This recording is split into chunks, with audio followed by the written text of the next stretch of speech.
Hello guys, তোমরা তো সবাই জানোই আমি মেকআপ ক্লাসে ভর্তি হয়েছি। আর আমাদের আজকে ছিল 6 নম্বর দিন। 6 নম্বর দিনে আমাদের হেয়ারস্টাইল প্র্যাকটিস হচ্ছিলো। কাল যেহেতু ডেমনস্ট্রেশনে হেয়ারস্টাইল দেখাইছে, তাই আজকে হেয়ারস্টাইল প্র্যাকটিস হবে। তো এখানে দেখো যে যার মাথায় সবাই শুরু করে দিয়েছে। আর এখানে ম্যাম একবার দেখিয়ে দিয়েছিল, তারপরে সবাই সবার মাথায় ট্রাই করা শুরু করে দিয়েছে। তারপরে আমিও বসে পড়লাম, আমার চুলেও এক্সপেরিমেন্ট শুরু হয়ে গেল। আর এটা হচ্ছে আমার মেকআপ আর্টিস্ট। তো এখানে খোপা করা হচ্ছিলো আর কি, ব্রাইডের যে খোপাটা করে। এখানে দেখো ক্রিম পিঙ্ক, তারপরে স্প্রে দিয়ে ভালো করে একেবারে করা হচ্ছিলো।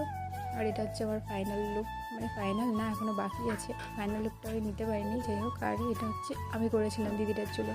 আর যে দিদিটা আমার চুলে করেছিল সেই দিদিটার চুলে আমি করেছিলাম। ভালো হয়নি জানি, কারণ আমি 5 দিন প্র্যাকটিস করলাম। তো তারপরে ক্লাসে এসে সবাই মিলে গল্প করছিল ম্যামের সাথে। আর মাথা বেঁধে আমাদের মাথার অবস্থা হয়ে গেছিলো এমন। তো যাই হোক, দেখা হচ্ছে নেক্সট কোনো ভিডিওতে। ভিডিওটা এতটুকু ভালো লাগে সাবস্ক্রাইব করে দিও। টাটা।